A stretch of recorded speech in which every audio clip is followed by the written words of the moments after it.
आज ईंधन के बारे में पढ़ेंगे। यह 9th चैप्टर है विज्ञान का।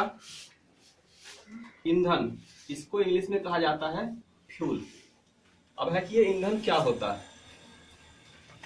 ईंधन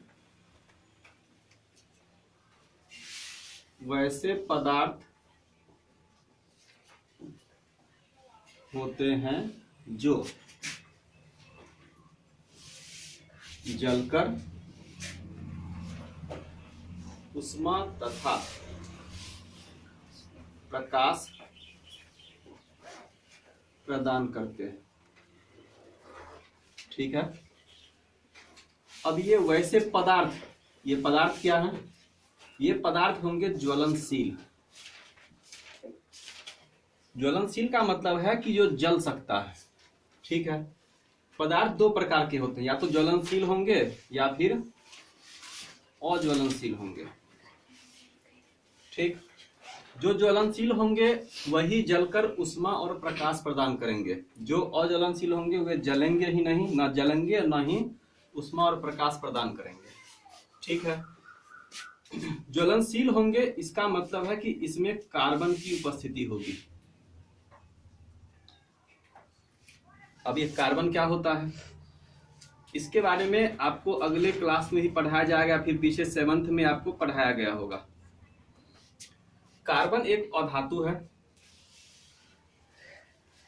और कार्बन की उपस्थिति सभी ज्वलनशील पदार्थों में होती है और यही कार्बन जलकर हमें उष्मा और प्रकाश प्रदान करते हैं। तो ईंधन जैसे है, कोयला है, लकड़ी है, केरोसिन है,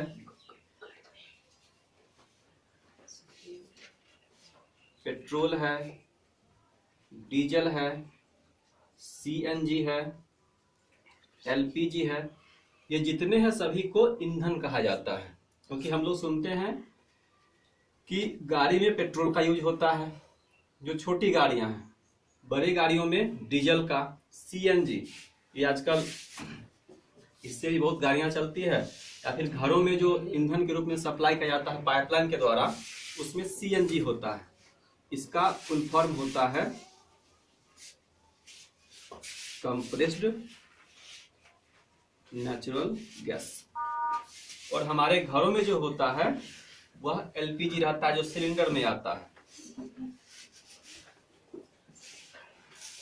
लिक्विफाइड पेट्रोलियम गैस। ठीक है।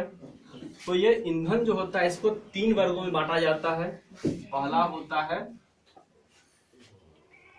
ठोस ईंधन, दूसरा होता है द्रव ईंधन और तीसरा होता है गैस ईंधन। ये इनकी अवस्था के आधार पर वर्गीकृत किया जाता है कि किस अवस्था में कौन रहते हैं। जैसे कोयला और लकड़ी, ये दोनों ठोस ईंधन में आएंगे क्योंकि इनकी अवस्था ठोस की होती है। फिर है द्रव ईंधन, द्रव ईंधन में आएगा पेट्रोल, डीजल। फिर गैस ईंधन है और केरोसिन भी है। सीएनजी और एलपीजी, क्योंकि ये गैसेस स्टेट में होते हैं, भले इनको कंप्रेस्ड करके सिलेंडर में ये द्रव के रूप में रहते हैं, लेकिन ये गैस ईंधन में आते हैं। ठीक है। तो हम लोग जान गए ईंधन के बारे में कि ईंधन क्या होते हैं और ईंधन के प्रकार, ठोस, द्रव और गैस, ये इनकी अवस्था के आधार पर है। ज्वलनशील जो पदार्थ होंगे वही ईंधन होंगे जो जलकर हमें उष्मा और प्रकाश प्रदान करते हैं, और ज्वलनशील पदार्थ में कार्बन की उपस्थिति होती है। मतलब ये जलने के बाद क्या होता है कि काला पदार्थ, मतलब वो कार्बन की उपस्थिति को दर्शाता है। जितने भी पदार्थ हैं जो जलकर